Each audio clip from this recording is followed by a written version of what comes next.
أعوذ بالله من الشيطان الرجيم. بسم الله الرحمن الرحيم، وصلى الله على نبينا محمد وآله وصحبه أجمعين. الباب دمل السادس جاغبال من أبواب دمود النيابة لمتغول gelde ganduɗa wonko ene lomto masgal li arab ma woni haraka walla woni harfu en ɓenni dami joyi, joni ko damal jagoɓal jarataden. ɗen ɗon dami joyi ɓennuɗe woni asmaul khamsa,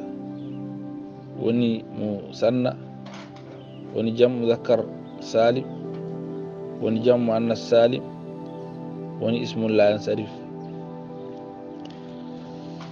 joni ko al amthilatul khamsa walla ene wiye al af'alul khamsa, ngal woni al bab as sadis min abwabi niyabati. e ngal ɗo damal ko harfere lomtoto kadi haraka, ɗum woni nun lomto a faami haraka fi raf'i wan nasbi, hasfu nuni o lomto a faami sukun fil jazmi. waj'al li nahwi yaf'alani nuna raf'an wa tad'ina wa tas'aluna wa hadfuha lil jazmi wan nasbi simah falam takuni litarumi madlima wa hadfuha li nuni tawkidin wajab wa fi kamithli ta'muruni yaghlab wa rubbama fi hadhihi qad udghimat wa shadda hadfuha idha ma ufridat. waj'al waɗan an nuna, waj'al waɗan nuna nun raf'an, والنون رفعا بمعنى وجعل النون علامة رفع، علامة إتا، والنون كان وني رفع لنهي يفعلان كون يفعلان، كنون وني رفع ودي كنون وني معنى رفع فرت، كوين يفعلان فرت كوين يفعلان كتفعلان. كلا فعل مضارع مغاندا توغا كو ضمير التثنية، ضمير التثنية توغا بسم الله أندو فعل مضارع fuɗɗora mo a faami de addam mo nun mbiya yaf'alani walla taf'alani. damiru tasniyati noon ɗum woni aliful isnayni, foti noon a faamide ko fil ghaibati walla wal khidabi, yaf'alani walla taf'alani. wa tad'ina walla ko wayno tad'ina, tad'ina noon ko taf'alina. kala fi'il mudari tugaɗo e ya'ul wahidatil mukhataba, on ɗo noon fuɗɗorta tan ko ta, fuɗɗorta ko ya. wa tas'aluna walla ko wano tas'aluna oɗon namno, yas'alunaka anil khamri wal maisiri, yas'alunaka anil ahillati, yas'alunaka anis sa'a, yas'aluna tan amma yatasa'aluna fof tan ɗum woni wa tas'aluna. wanne kadi ko noon, wanne fuɗɗoro tani fuɗɗoro ya, yas'aluna e tas'aluna. waj'alin nuna alamata raf'in لنهي يفعلان. جمشر وجعل من كل مضارع اتصل به ألف الاثنين أو واو الجمع أو ياء الواحدة المخاطبة. الدين النون أو مكسورة بعد الألف غالبا كي غالبا. فبأي آلاء ربكما تكذبان يقومان مكسورة بعد ألف غالبا.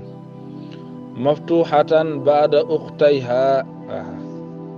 وهي كفورتر نون تشغل أختيها، أختي الألف وني واو أو ياو. تفعلين ولا تفعلون دون هي كفورتر كانكو نون. ومن غير الغالب تاريخ غالبا، ومن غير الغالب أتعدانني أن أخرج، أتعدانني، أتعدانني أن أخرج بالفتح. وي وليس دليل الإعراب مقدرا قبل الثلاث. وناني مال دليل إعراب دي إن هديره كو أدي تاتو بيوني كو أدي ليف أو كو أدي واو كو أدي يايو. مثلا ساوي جوني يضرباني بياكو فعل مضارع مرفوع لتجرده من الناصب والجازم وعلامة رفعه ضمة مقدرة على ما قبل الألف منع من ظهور الشغال المحلي بحركة المناسبة. تدريبين دوكو ضمة مقدرة على ما قبل الياء منع من ظهور الشغال المحلي بحركة المناسبة. تفعلون دوكو مرفوع بضمة مقدرة على ما قبل الياء المتكلم على ما قبل الواو تفعلون دو. ضمة مقدرة على ما قبل الواو والضمة الموجودة أو مناسبة للواو ونحن وليس دليل الإعراب مقدرا قبل الثلاث خلافا للندي لزاعمي ذلك لزائمين ذلك لزائمي ذلك وانا عاجب دون بيكو نون بي دليل الإعراب مقدرا قبل الثلاث واجعل النون رفعا علامة رفع دون علامة إعراب كون نيابة عن الضمة نيابة وانا لمت عن الضمة وحذفها ممتد أودو نون للجزم والنصب سمة وحذفها ينون للجزم pour جزم نيابة ممتد لمت عن السكون والنصب نيابة عن الفتح سمة كلم تكوني كوين على تاك مظلمة كلم تكوني على تاك مريدة أدموي لرومك ظلمة كلم تكوني على تاك لترومي مظلمة ولا مظلمة اللي أوانا مويدو pour ɗaɓɓude ma de a wona muuɗo noon toñange a muuyani toñange sababu ko ɗaɓɓuɗa ko lam takuni litarumi madlima wa hasfu hali jazmi wan nasbi simaka lam takuni lam harfu nafin wa jazmi wa qalbin takuni fi'l mudari'un mutasarrifun min kana naqisati majzum wa alamat jazmi hasfu nun wal ya ismuha litarumi allam lamul juhud tarumi fi'l mudari mansub an mudmaratan wujuban ba'da lamil juhud wa alamat nasbi hasfu nun والياء فاعل مظلمكم مفعول ترومي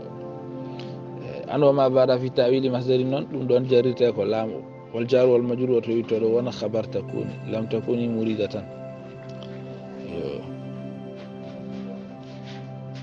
ونحو ونمكن نندو الله ينو فإن لم تفعلوا ولن تفعلوا فإن لم تفعلوا كمجزوم ولن تفعلوا كمنصوب دون وحذفها سمة للجزم والنصب دي فوق من سامون هبامدو فإن لم تفعلوا فاوكو للاستئناف إن أوكو حرف شرط جازم لم أوكو حرف نفي وجزم وقلب تفعلوك فعل مضارع مجزوم بلم وعلامة جزم حذف النون والواو فاعل والجملة من الجازم والمجزوم في محل جزم ولن تفعلوا أن جملة معترضة بين الشرط والجزاء منصوب وعلامة نصب حذف النون والواو فاعل للان وحرف نفي ونصب واستكبار تفعل فعل مضارع مجزوم بلام وعلامة جزمه منصوب بلام وعلامة نصبه حذف النون والواو فاعل منصوب ياخذ سبق اللسان وحذفها سمة للجزم والنصب كلم تكوني لترومي مظلمة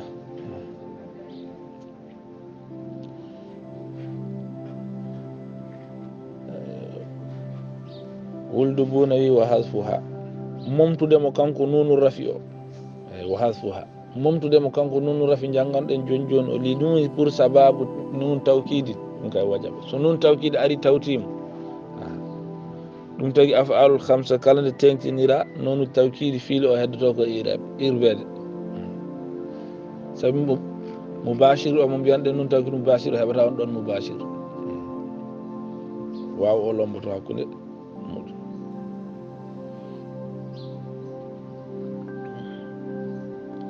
waaw o lomboto hakkunde akhirul fiili o walla damir o tan lomboto hakkunde akhirul fiili o e nuno joni noon on ɗon fiil mo nun tawkid wonan bashir e mun o joni nunu rafi o hoore mum ñawore muɗum wasfuha momtudemo kanko nunu rafi o de li nuni tawkidin sababude nun tawkid wajab tafaluna wonno walla tadribuna wonno sa wi la tadribunna nun tadribuna o yahat la tadribinna nun o yahat تضربان نون رفعها وحذفها أي نون الرفع لنون توكيد وجب لكثرة توالي الأمثال إنه فلا ينازعنك في الأمر فلا ينازعنك وتبقى للأمانة في الأمر الفاء بحسب ما قبل ونا لا أكون هي ينازعن في المضارع مجزوم بلا الناهية وعلامة جزمه حذف النون والواو المحذوفة لالتقاء الساكنين on ɗo woni fa'il wan nun mawjudat o ko littawkid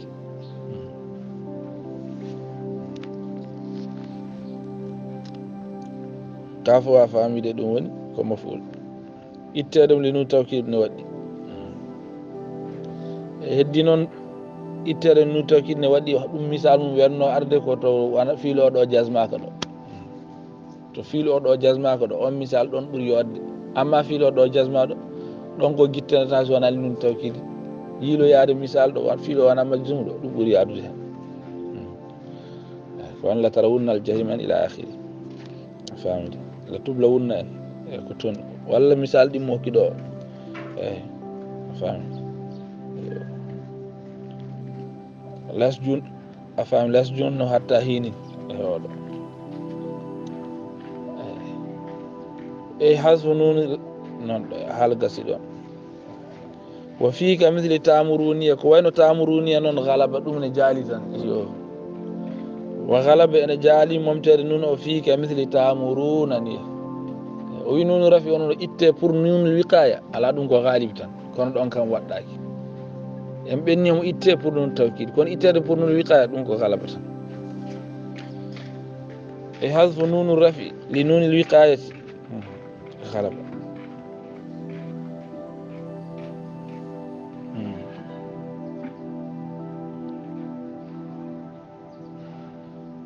hasfu nunu rafi li nunil wiqayati almutamadi kay khilafan noon ne lundi lil akhfashi wal mubarridi mustadillina ɓe andan walla mustadillayni ɓe tindinoriɓe ko mbiya anna nunal wiqayati hasala biha takrar ɓe mbi ko nunul wiqaya o addi takrar wal istisqalu heɓori ko kanko saabi nunu rafi aduto rewa hen ɗimmo noon gadduɗo dongal o ko on ittete bi anna nunal wiqayati hasala biha takrar wal istisqalu fa kana awla bil hasf wa bi anna nuna rafi kadi nunu rafi o ko alamatu irabi nunu rafi ko alamatu irabi fal muhafadatu alayha kay awla rende heddade mo nde ɓuuri hande wa bi annaha kadi kanko nunu rafi o ko li amilin ko sababu amil addimo falaw hudifat so momtama lazima ñiɓat wujudu wodede muassirin bila asarin muassir ara asar wasa ɓade tema imkani hi tawne newo firtande ko kamɓe pelliti warde mo tan kanko noon wiqayate wuldu bo no wi o rubbama ene wawi qad urgimata o monne fi hadihi o ene wawa ni joni feere wonde dañe woni holɗum o monne kanko noon rafi o nder noon wiqayate gadi o moɗe ɗimmo o wona moɗeteɗo e nder mum o rubbama ene wawi qad urgimata o moɗe fi hadihi e oɗo ɗum woni nunu rafi qad urgimat nunu rafi kala ayati tan fi qira'ati at-tasdidi jangoɓe tasdid ɗo aya oɗo qul fa ghayra allahi tamuruniya janguɓe ɗum ɓe qala tuhajjuni wa shadda hasfuha ene seli kam momtudemo kanko nunu rafi o ida ma ufridat so telɗinama nunu rafi tan ari wona nunul wiqayati ne woodi wona nunu tawkid ne woodi wona jasime wona nasib tan o itte ɗum ɗeni ko sah wa shadda hasfuha ida ma ufridat to sharhu irshad to eɗen janggat hadith la tadkhulu janna hatta tuminu wala tuminu hatta tahabbu on ɗon ɗum wa shadda hasfuha la tadkhuluna aljanna hatta tuminu wala tuminu halu shahadu wala tuminu wa shadda hasfuha ay nuni rafi wa shadda hasfu nuni rafi ka qawli abitu asri wa tabiti tadalluki wajhaki bil ambari wal miski dhaki ay abitu asri wa tabitina wa tabiti wa qawli kullun lahu niyyatun fi bughdi sahibihi walhamdulillahi naqlikum wa taqulun subhanallah la ɗum o wi kullun kala goto lahu ne warno niyyatun fimde anniya fi bughdi angol sahibi goto men fof ne jogui niyya e anje goɗɗo walhamdulillah naqlikum tan wa taquluna min gañi mon on gañi amin to jumulde kam yahani الحمد لله كما نجد ايوه وكقراءة أبي جعفر وقالوا ساحران تظاهرا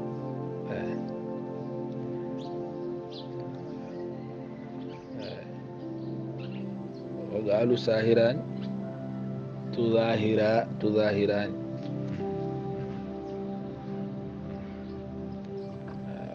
ولا توقف بتاعين تتظاهرا أما كم أفهمي جنگو بتم تاغور هوفن قلوا بأنك وقالوا ساحران تظاهرا إنك تظاهرا من باب تفاعل كفيل مادي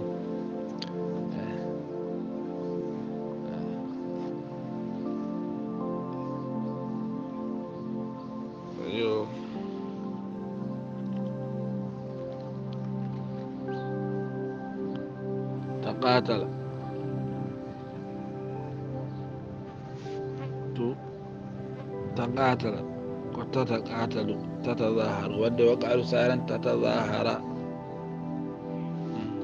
توغو تاوج ديدي غني اصلي ولا اودو قراءة ابي امر ان جنتيلا ان غلا hen yaqin taw ko dum do وقالوا ساحرا تظاهر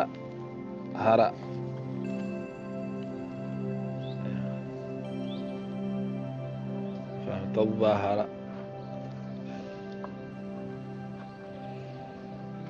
يوغني سدي يوغو تتظاهر وقالوا ساحرا تظاهر بسم الله وسمي معتلا من الأسماء ما كالمصطفى وسمي ما كالمصطفى معتلا من الأسماء ايكو ما أريب جرباد وآخره ألف لازمة وسمي ما كالمصطفى والمرتقي مرتقي نبو مكارما إن معتلا من الأسماء وسمي ما كالمصطفى والمرتقي إن معتلا من الأسماء وسمي ما كالمصطفى ما أورب وآخر ألف لازمة أو ياء لازمة مكسور ما قبلها كالمصطفى وموسى والعصا والفتى والمرتقي مكارما فالأول ونما كالمصطفى الإيراب جميعه قدر فيه على ألف لتأذر تحريكها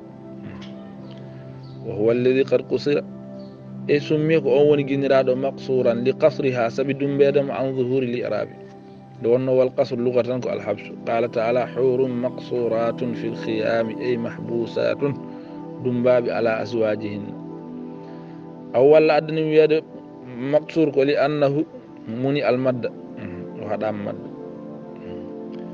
ولا يسمى نكم يتاك نحو يسعى يتاك مقصورا إذ ليس له مقابل في الفيل ممدودا ولا مقابل في الفيل توني فودا مقصور نونكو ما جوغو أفامي دي هنمو نظير مودون تاوتني جوغي ممدود مستحق قبل آخر ألف المد في نظيره بسم الله والثاني دي مودون ما كالمرتقي وانكو منقوص سمي بذلك لحذف لامه في التنوين أولا لأنه نقص منه ظهور بعض الحركات دون السلام مكو ونسبه نسب مكو كانكو أودو منقوص ظهر نفان الياء الخفة بيا رأيت القاضية ويقدر في الضرورة كون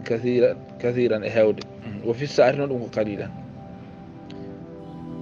كنون كرف الحرف الصحيح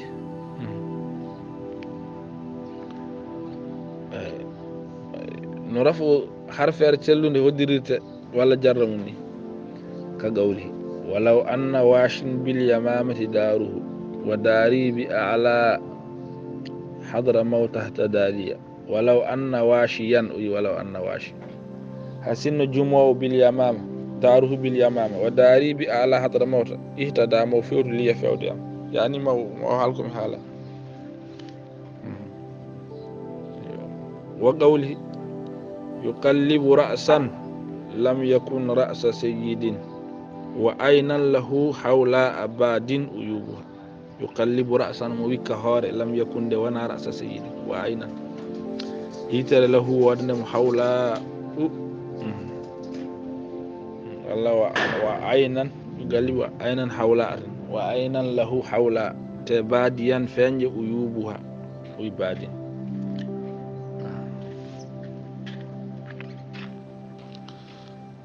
وقرئ جنغا من أوسط ما تطعمون أهاليكم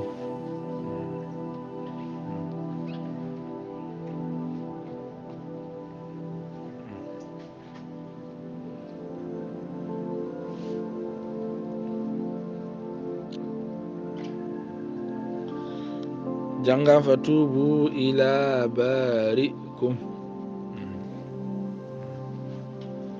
ولا وبؤولتهن تنقلكم مثال كرف الحرف الصحيح وجره وبؤولتهن أحق بردهن وقوله روت وفي رجليك ما فيهما وقد بنى هنك من المئزر روت أرتي وفي رجليك ما فيهما وقد بدا هنك بسم الله ونسبه ذار نون ورفعه ينوى رفع مكو كانكو أودو منقص ينوى على الياء لثقله ود وأما قوله وإرق الفرزدق شر العروق خبيث الثرى كابي الأزم وقوله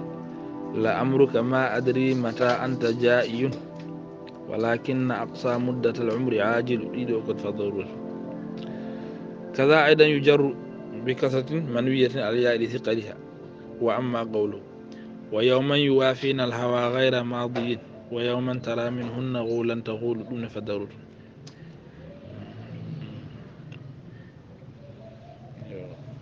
ويوما وننيل يوافين الهوى بكم نجل غير ماضي إن أنا قلت غير ماضي ويوما ترى منهن غولا تغول سأجيا بين رجال فرتي أبي باسي تبيد فضرورة غير ماضين ويفعل نو أي فيل سدم بني كلا فيل آخر من غنى وطن منه فيل ألف أو واو أو ياء فعرف أن إنذا معتلا أن فيل معتل وأي فيل نون مضارع طبعا كون حالته مضارع فوم آخر موني ألف ولا واو ولا ياء لام الكلمة منتن وني أفهمي واو ولا ياء ولا ألف وندون فيل أفهمي دبيت معتل جون فال ألف أو إن فيه هدير أمك غير الجزم كلك وأنا جزم في نيندر مك والرفع ينوى في الألف النصب وغير كونه زيد لن يرضى زيد يرضى زيد يسعى زيد لن يسعى فوف هدير خلافا لندي لابن السراج أنه ينكوي على كانوا يعدانه في قوله ويكان لا تقدير في الفيل غارن ko diran masgal fil ala jaran sa fil lasm wonno ko bina so harfere Allah ri akhir mo tam mahem la taqdir fil fil li kawn al i'rab fihi faran i'rab fil ko faru ga jaran hoddir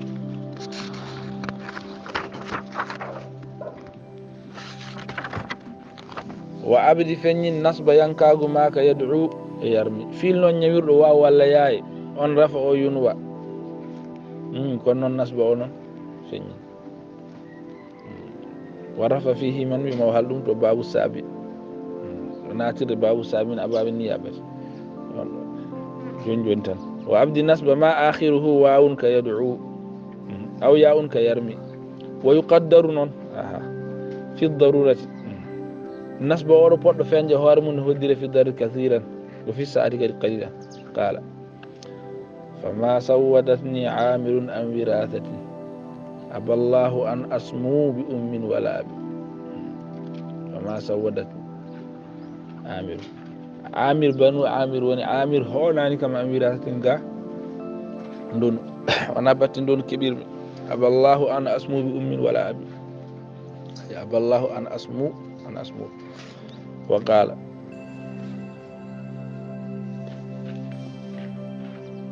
وقال أرجو وآمل أن تدنو مودتها وما إخال لدينا منك تنو. أرجو وآمل أن تدنو مودتها أي أن تدنو أن تدنو. وقال ما أقدر الله أن يدني على شهد من داره الحسن ممن داره سول. ما أقدر الله هدر الله كايس هدر الله أن يدني على شهد nde Allah ɓallinta e goɗɗal man daruhul hasnu e mimman daruhu suudu waaɓe ndani o ɗiɗo. wa ɓuri a janngama illa an yafuna aw yafu lledi masgal ngal moƴƴande ana kalten ko ɗo nasba o fonno feñde saaji wasa feñde illa an yafuna aw yafu lledi biyadihi undufnika amma aw yafu alledi kay ko ɗum on kañ feeñi. والرفع رفع فيهما بيد إنوي لثقله سبي تدغل رفع عليهما إنه يدعو ويرمي. وحذف أفامي دي ممت دون ورفع فيهما إنوي على الواي والياء إنوي على الواي والياء. وأما قوله إذا قلت على القلب يسلو قيضت حواجس لا تنفك تغريه بالوجه. إذا قلت على القلب يسلو تنقيضت حواجس وانا سبب يودي قلي لا تنفك حواجس دي عندها شارتا تغريه بالوجه. ايوا افامي. وقوله فعوضني عنها غنايا ولم تكن تساوي عندي غير 5 دراهم. فعوضني مرسني كم عنها قامك غنايا ولم تكن تساوي عندي غير 5 دراهم. دو فضرور سدوم بني واحد إتو 3 تتم الجفوف كرفة دي ترفو جازما أدوان جزمون أفهمي. واحد 3 جازما الأفعال احتمال قلنا تقول واحد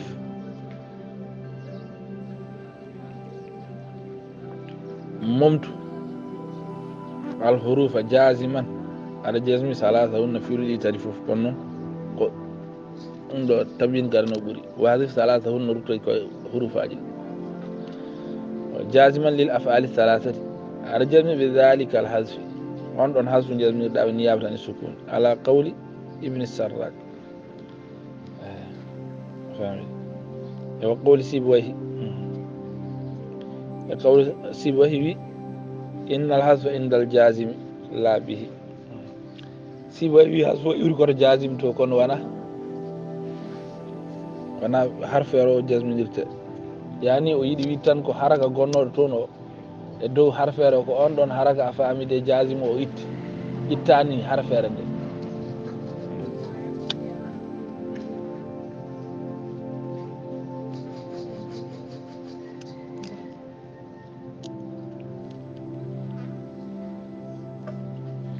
وأما قوله إذا العجوز غضبت فطلقي فلا ترضاها ولا تملقي. يا ربي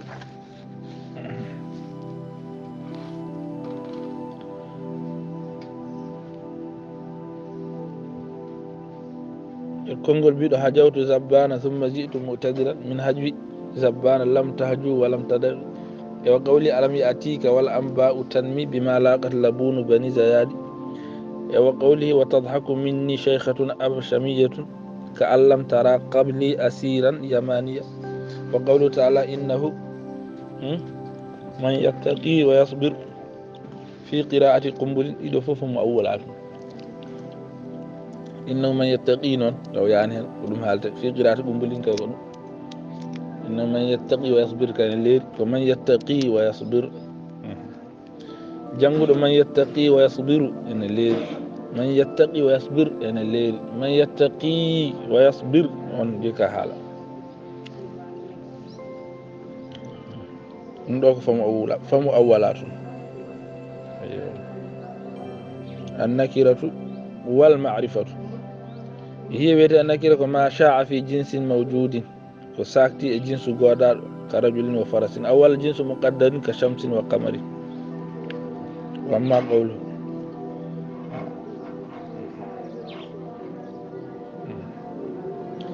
حمى الحديد عليهم فكأنه لمعان برق أو شعاع شموس.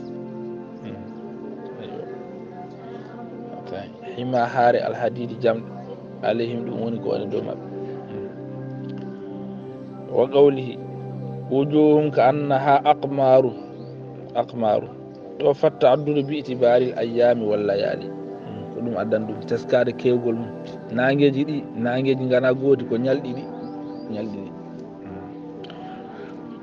وعلامتها نون مال نكير نون كو أنها إلى آخر كو جوغل هذا كو دون نكيرة قابل جابو المؤثرا on ko nakiratu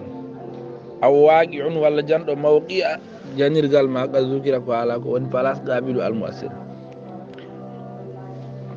ɗum wa alamatu annaha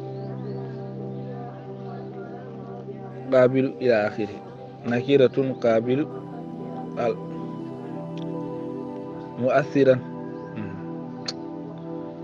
mu'assiran fi ta'rifa ka rajulin wa farasin wa darin أواجه موضع ما قد ذكر كمرت بمن معجب لك ولا ربما معجب لك وذي مال بمعنى مرت بمن معجب لك بمعنى إنسان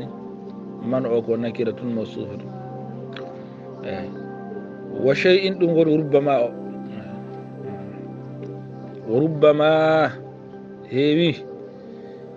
معجب لك وربما معجب ولا معجب ممكن عالم أرياس ما أعرف معنى شيء مرت بذي مال معنى صاحب يدينا أفهمي دي مثال ربما أوكم ونام أهد تامك وندك مرت ناتنا مك سب مرت بمن مؤجب لك نيها مرت بذي مال نيها ونمرت بربما مؤجب وانته ورب تأتي أبدا مصدرة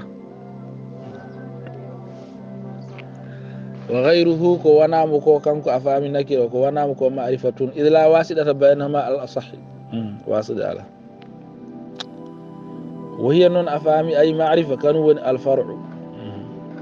لاحتياجها إلى قرينة مرجين قرينة وأقسامها نون فتش أفهمي دي معرفة سبعة المضمر كهم وأنا واسم الإشارة ولا اسم الإشارة كذا وذي والعلم ولا علم كزيد وهند والمضاف إلى المعرفة كغلامي وابني والمهلا بألك الرجل والغلام والموصول كالتي والذي والسابي ونك المنادى المعين دون نكرة مقصودة كيا رجل ونتر معرفة بالقصد والإقبال حالة قصيدة ɗum ɗo ko pecce ma'rifaji ɗi fof o haali ɗo e jumla tan joni ma ara haalde tafsila o wi fama lidi gaybatin aw huduri ka anta waha wa sammi bidamiri ibnu malikin wi fama ndemma hunde tindinor lidi gaybatin aw hudurin sammi inir ɗum bidamiri ka anta wa huwa so hudur haalama nodda mukhadab nodda mutakallim e gayba noon ko gayb tan nodda so ɗum woni fecciɗon pecce ɗiɗi ni أنا لقدي كبي دمير فتى دمير كلمة دمير خادم دمير غيبة كونون أفهمي ده خداب أو تكلم فوق أنا هذا يهودور تبي كالو ونتوي حالا كالت أنا توتر حالا ونبيرني تانغو بيرني دو فما لذي غيبة فما وضع من هذه المعارف لذي غيبة أو هدور متكلما أو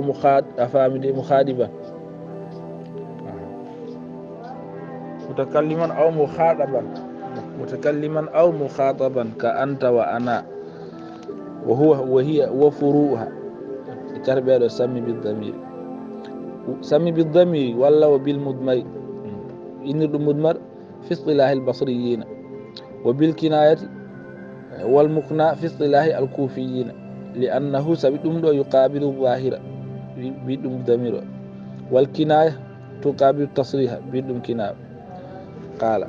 وند فين كناية تقابل التصريح قال فصرح بمن تهوى ودعني من الكنى ولا خير في اللذات من دونها ستر فصرح لبن عن بمن تهوى ودعني وفا من الكنى سود أكيد مشوا وجه ولا خير كم في اللذات بغندا من دونها ستم وينقسم الدمير في الكلمة إلى منفصل وسيأتي وإلى متصل وهو المراد بقوله دمير في الكلمة غير باتري الدمير نود بير متصل نود بير منفصل وهو المراد دون كومي بقوله دون سيرنا ما دمير ادي حوالا ما متصل وساندي متن عند منفصل وهو ذو اتصال جم جوكار من الدمير ما كو اما دمير لا يبتدا ان نلق به ولا يلي وريوتا كدي الا ابدا توري كو اختيار يعني في اختيار واما قوله سيكون الجمل وما نبالي وأما قول وما نبالي إذا ما كنت جارتنا ألا يجاورنا إلا كديار فضرور وما نبالي من غندا إذا ما كنت جارتنا سوتي أنا وني كدد أمين ألا يجاورنا ديار دواصل وندا من هاي غوت إلا كي فضرور وأجاز ابن الأنباري وقوعه بعد إلا مطلقا وميكو كتش وذو اتصال من ما لا يبتدع دون إن كورين كون ولا إلا من جاداني ومنعه المبرر مطلقا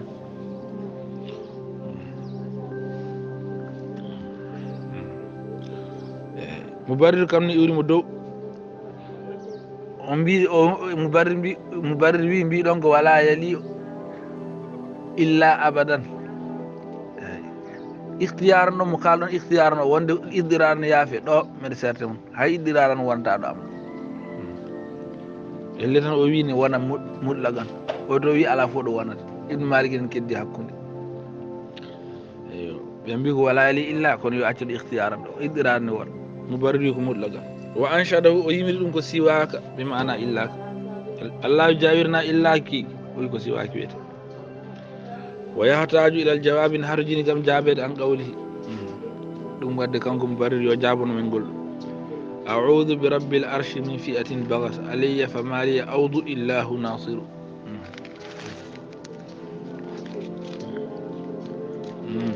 جواب سبحانه يقول إلا هو ون وأويتا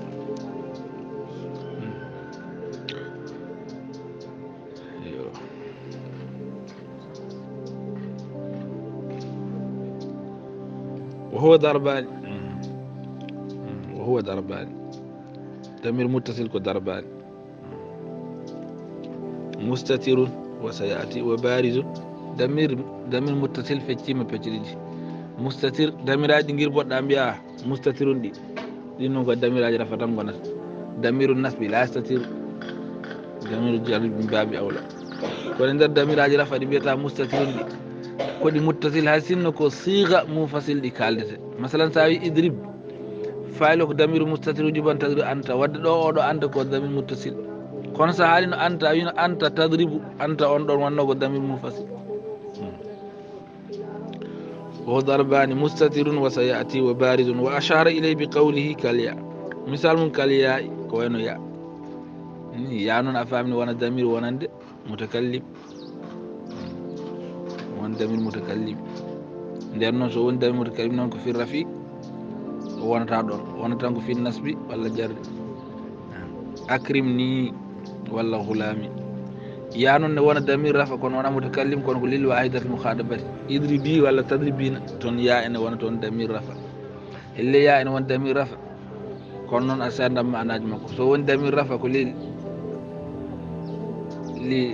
لي واحدة المخاطبة دبو غور كالتر سو وني ضمير متكلم نون كو وانا في النسب ولا في الجر دون نون مثال كالياء فانا ما كنون كانغو دو كو مسليرده يا المتكلم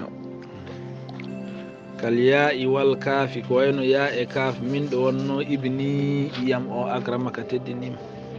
والياء والياء والهاء ها من دونو سليه ما ملك كالياء والكاف من ابني اكرمك والياء والهاء من سليه ما ملك سدوم بني وكل مضمر ضمير يو ضمير البناء ماضي له وان ضمير يجب اي باتفاق لمشابهته للحرف في المعنى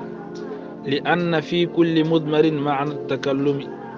أو الخطاب أو الغيبة وهي معنى جديد أنكم من معاني الحروف أولا على وكال الضمير أنا من أفعال في الافتقار لمشابهة الحرف في المعنى ولا على كل مشابهة الحرف في الافتقار wadde ellene anda ne hawra damir mahed kono hoko woni sababu non o maha goɗɗum ene luura sabi birli mushabahati الحرف في المعنى on wi ko ɗum addi mahed walla birli mushabahati الحرف في الافتقار لأن المضمر لا تتم دلالته على مسماه إلا بدليل سواء دليل إلا بدليل من مشاهدة أو غيرها أول على ومن ندار في الجمود وعدم التصرف هنا التصغير كدي وألا يوصف ولا كدي يوصف به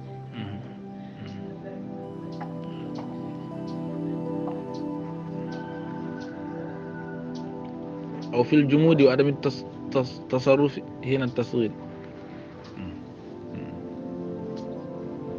وأن قد وند لا يوصف به لا يوصف ولا يوصف به نسأل ألا يوصف ولا يوصف به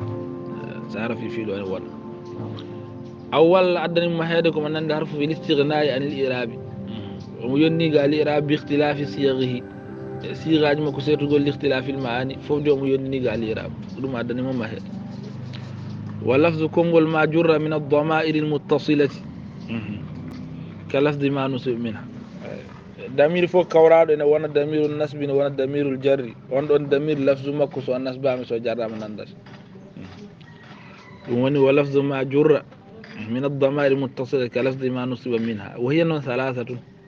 ko ya ul mutakallim o yiɗi wiide